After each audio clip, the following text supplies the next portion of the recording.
I want to talk to you today about how closed doors can't stop you. We've all had times where something didn't work out. We didn't get the promotion, the loan didn't go through, a relationship didn't make it. We did our best, we prayed, we believed, but the door didn't open. You may feel like you're behind a closed door in your health. You can't seem to get well. In your career, you're working hard but not getting ahead. In a relationship, things keep falling through. Stay encouraged. Those closed doors are not permanent.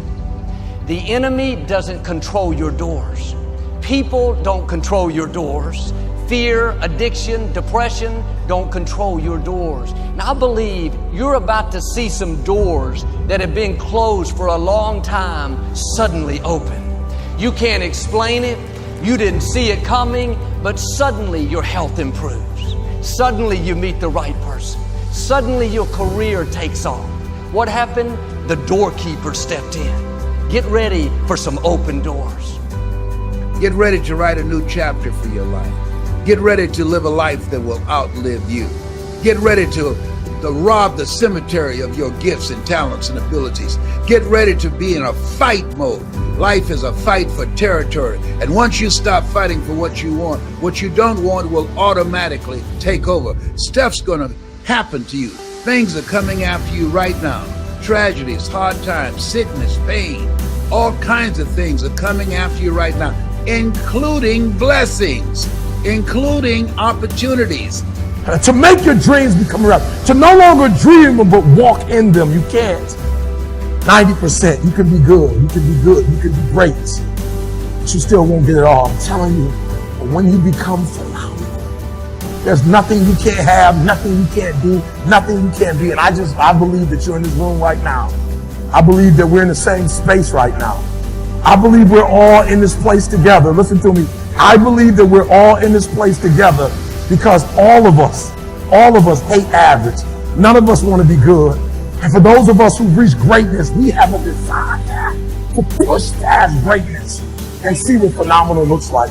So I need everybody in the room, when you think about your goal and you think about your dream, I need you to understand, as I said to my wife in that hospital room, I can, I will, I must. And you want to take advantage of the opportunity and the lifetime of the opportunity. Make a move for you. Make a move for your dream. Make a move for a better future. Don't sit there watching and wasting time looking at Netflix and all that other foolishness out there. A friend of mine said, oh man, I got 500 channels on my TV. Who's got time to watch 500 channels? Herein my Father glorified that ye bear much fruit. Excuse me? No. Watching garbage day in and day out. How do you expect things to get better for you? People say, oh, garbage in, garbage out. That's a lie. Garbage in, garbage stays. It makes you unproductive. It makes you cynical. You get in a depressed state of mind. That's not real.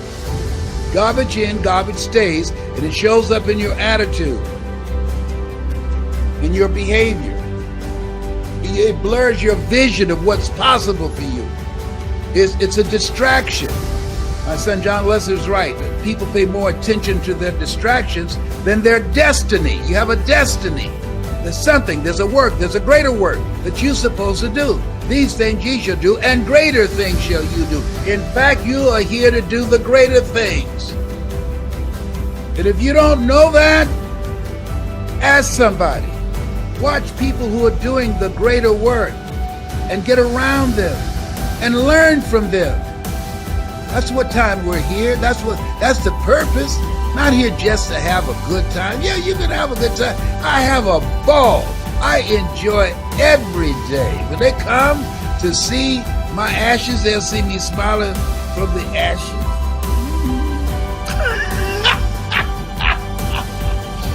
And I used to say something like, I sure hope things will change for the better. Then here's what I found out. They're not going to change. Somebody says, well then, how will my life ever change? Answer, when you change. When you change, when you get better, it'll get better. If you change, it'll all change. Don't put it on someone else. Hope that someone else will change it for you. Take responsibility for yourself. Take personal responsibility. You can't change the circumstances or the seasons or the wind, but you can change your reading habits.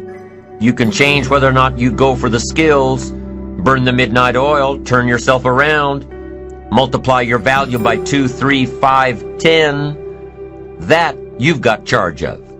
That you have control of. You don't have control of the constellations, but you've got control over whether or not you go to night school, take adult classes, learn some new skills. You have control over that. And if you don't, that's your fault. You've got to take personal responsibility. You've got to be self-reliant. You. Nobody else can change your life, alter your ambitions, pave a golden road for you. But you can. It's up to you. Be responsible for yourself. You're okay the way you are. That's what we tell young people. Oh, you're okay the way you are. It's like, and there's nothing worse than you can tell someone who's young than that, especially if they're miserable. You know, and lots of them, well, if they're miserable and aimless, it's like, oh, I'm miserable and aimless, and sometimes I'm suicidal and I'm nihilistic and I don't have any direction in your life. It's in my life. It's like, well, you're okay the way you are. And it's like, they don't want to hear that. They want to hear, look, you know, and you know this, you're useless. You know nothing. You haven't got started. You've got 60 years to put yourself together, and God only knows what you could become. And that message is so much more, it's so funny because it's such an attack, but it's so positive because there's faith there in the potential that makes up the person rather than the miserable actuality that happens to be manifesting itself at the moment. And young people respond extraordinarily well to that because, and you know that if you're a parent and you love your child, your son, your daughter, what you're trying to foster is the best in them. You want that to manifest itself across the course of their life. You want them to become continually more than they are, to see what they could be. And I think that's part of the great message of the West, is that that's the ethical requirement of individual being in the proper sense, is to constantly know that you're not what you could be, to take responsibility for that, and to commit yourself, like body and soul, to the attainment of that ideal. One day I began to realize how I was growing as a leader and the change that was happening within me. And I stopped asking the question, how long will it take? And I started asking the question, how far can I go? And everything changed that day. I realized that you can set goals and have 5-year goals, whatever, but I changed from a goal mindset to a growth mindset. And the fact that if I would be intentional in the areas of growth that would have the return and would fit who I was, then I could really be successful and help a lot of people. And that was a kind of a shift for me. And so when I wrote my first leadership book, I thought I would write one leadership book and I'd be done. I didn't think 100 books later. I had a lady the other day said, "You've written more books than I've ever read in my life." You know what I mean? But I didn't have any intention to write a lot of books. But growth allows you to continue to expand yourself and your world until there's just, so much more that you know and so much more that you want to share. So, my journey has been really one of understanding that if I every day intentionally grow, the question is just how far can I go? And I don't know that answer. I'm still growing. I'm still moving towards that finish line. You're never, ever, ever, ever going to feel like doing the things you need to do in order to have what you want. You're always going to need to push yourself. You're always going to need to parent yourself. It's the only way to prepare yourself. It's just studying. And the more you're prepared, the easier your time is. The more you care, the more you prepare. From studying, from reading, from putting yourself in uncomfortable positions, traveling abroad, that kind of stuff I think builds a much more impressive character. We haven't done the things that we know are important for us and for our goals. And so that stops now. See, success it's not something that's gifted to you. Success is something that you have to go get. Remember this. Your business is always a reflection of you. What do you do? Where do you go from here? You see, instead of doing that and putting all your eggs in one basket, the best thing you can do is start investing in yourself first. Invest in a skill set that you can deliver to the marketplace in exchange of money. This dramatically lowers your risk. Get enough reasons, you can get a big enough why, you can figure out how to do about anything. But you got to have purpose, because purpose provides drive. Now, if you know what you want and you know why, you're light years ahead of most of the population, but you got to go the step that most people seem to avoid. And that is, you got to take massive, the key word there is massive.